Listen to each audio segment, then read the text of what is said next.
It's awesome. I love the place. It is. It's a good office. I mean, what more could you want, you know? Out here every day, birds chirping, you know, getting in amongst it, it's good. Do like it, heaps.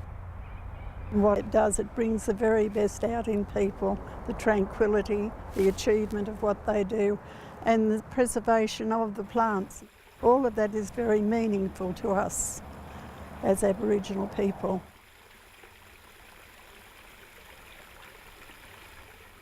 I'm Bunjalong man from Tweedheads, Coolangatta. And one day I was at school and this car pulled up and we all hopped in and they put me in the homes. And for the next 40 years there was no culture, so I just lived around Sydney area, you know. The bush was the bush. I always knew I was Aboriginal and proud to be one. But the cultural side of things were non-existent.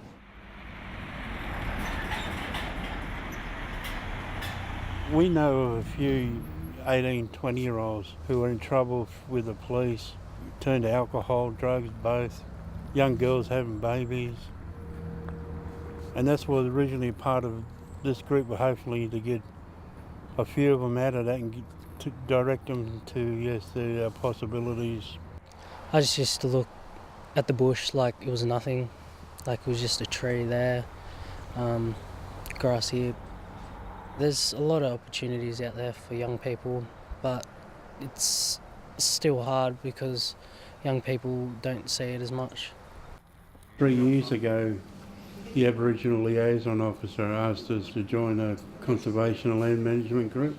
So then, yes, we all got together and we find out, yeah, we got to go to TAFE for 12 months. Steve and I just looked at each other because, I mean, God, look how old we are. That was Who wants to 30 go back years to ago, yeah. bloody school? But we thought, no, we'll do it.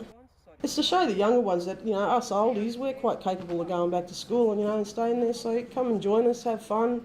We're not here to, you know, get into you. I mean, I do ring them up when they don't turn up for TAFE and tell them, you know, get your backside here. And I mean, I do that, but... But you bring extra lunch too? Yeah, we bring lunches and tea and coffee and everything.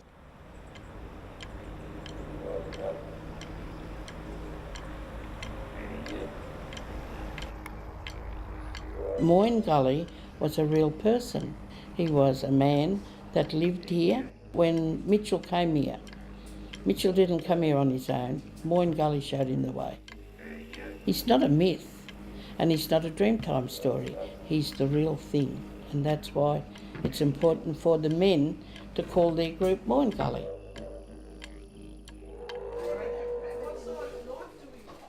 The Hawkesbury-Nepean Catchment Management Authority got involved with the Moyne Gully group when they put in a funding application for our expressions of interest for Aboriginal small funds. Professionally, they build themselves, they're building their business by paying for infrastructure for their company. All right, well, you ready to go?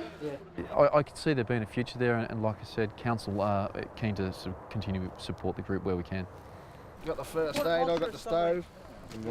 And from day one I've sat in on all the activities that the land group have done. And it's been wonderful to see them developing to this stage where they've got enough knowledge to pass on to the younger generation. And that was the objective of what we were doing. The things that we're seeing in this project with the Moyne Gully group is the on-ground works, okay? So we're seeing less weeds, we're seeing them get rid of weeds and fixing up the environment. We're doing a bush regeneration project to clear out the two major waterways that come through here and the main public walking track. It's mostly weed removal, bush regeneration, and trying to give the Lamandra, Dianella, all the natural species a chance to kick back on again. Council would like us eventually to set up a bush tucker walk on the other side of the weir. When they're out on country and they're replanting and they're helping bush to regenerate, they're actually starting to feel country as well. They're starting to take more understanding and involvement in their cultural heritage, looking at sites, understanding what sites are here and what they're for as well. This is pretty unique.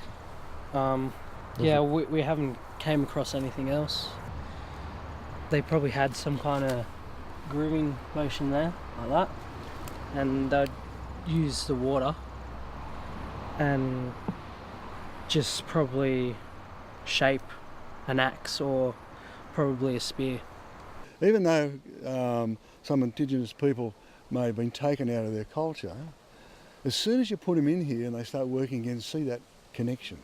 There's a connection there, and they have a greater thirst maybe of knowledge, and with the technical input that TAFE can give them, plus the elders put them in, it's a great combination, and that's probably unique.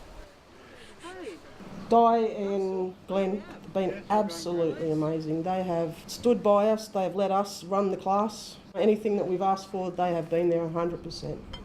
You know, you couldn't get two better teachers in the world. They're absolutely amazing people. And they just fit into whatever we want to do. And the best thing about them too is that they so believe in the hands-on instead of just sitting in the classroom doing paperwork. They are so into getting out there and getting your hands dirty and learning that way, which is the best way to learn. Their education is a mixture. It's not like our education, we go in there, this is what you're going to learn. You encompass everything, you encompass the culture, you encompass the music, the art, and all that, as well as the actual technical stuff.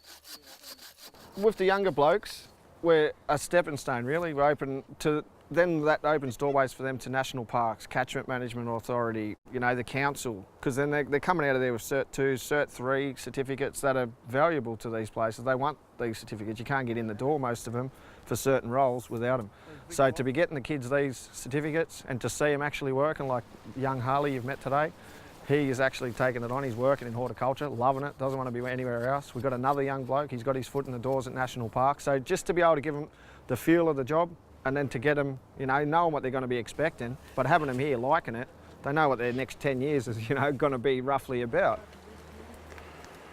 Yes, and young Josh over there, who's only 16, he's keen as mustard. Since I've done this course and now I can pick up weeds and know where I have to put them and do gardening for other people, I could probably make my own business out of it. It's good to be able to just give them an idea of, you know, the sort of career you can have, and like that, this is our office, you know, to know that you don't have to be trapped in a building, you don't have to be in a factory, you don't have to be on a production line to get, you know, to get paid. I'd like to say to Rena, Steve and the whole group of Moyne Gully, thank you for keeping me on tracks as well. It's kind of showed me a different path. They're like guardians to us. Yeah.